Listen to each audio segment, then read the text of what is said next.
పంజాబ్లో ఈ ఏడాది చివరిలో ఎన్నికలు జరిగే అవకాశం ఉన్నట్లు తెలుస్తోంది. ఆ రాష్ట్రంలో ముందస్తు ఎన్నికలు రానున్నట్లు సమాచారం అందుతోంది. ఈ క్రమంలో అక్కడి ఆమ్ ఆద్మీ పార్టీ ప్రభుత్వ కీలక నిర్ణయం తీసుకుంది. రాష్ట్రంలోని దాదాపు 52 లక్షల మంది మహిళలకు ఆర్థికంగా చేయూతను అందించే విధంగా ముఖ్యమంత్రి మావన్ దియాన్ సత్కార్ యోజన అనే పథకాన్ని ప్రారంభించింది.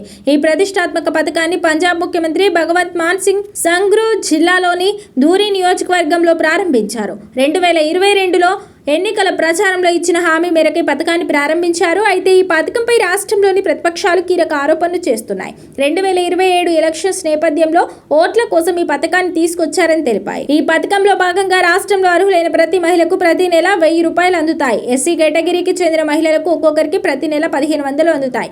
దాదాపు 40 లక్షల మంది మహిళలు ఈ పథకం కోసం రిజిస్టర్ చేసుకున్నారని రాష్ట్ర ప్రభుత్వం పేర్కొంది. ఈ మేరకు ధూరి నియోజకవర్గంలో ఈ పథకానికి సంబంధించిన వెబ్ పోర్టల్ను ప్రారంభించారు.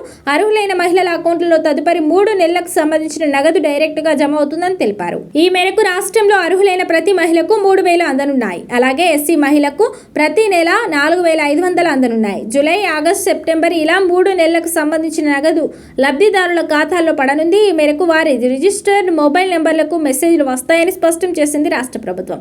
ఇక ఈ పథకంపై పంజాబ్ సీఎం భగవంత్ మాన్ తన అధికారిక ఎక్స్ మాధ్యమంలో పోస్ట్ చేశారు.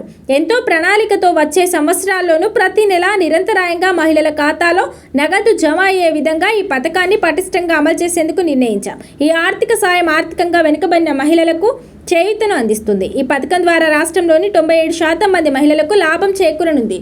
ఈ పథకం కింద బడ్జెట్లో 9300 కోట్లు కేటాయించింది.